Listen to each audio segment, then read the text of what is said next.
Hello guys, আশা করি আপনারাও ভালো আছেন আর আমিও ভালো আছি। আজকে আপনার তোরে আমার নয়া গ্যারেজের কাম দেখা নিতে আইছি। আজকে ও দেখো আমার পেন্টার ভাই তান গাড়ি পলিশ মারডার আপনার তোর কাছে দেখা নিতে আইছি যে তানোর পলিশ কতখান সুন্দর, এটার ধামাকা হিসাবে।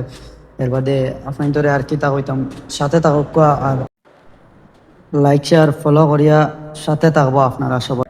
আর আমার বড় ভাই এলা তোমার কুয়েত থেকে আগত।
Jadi apa mas?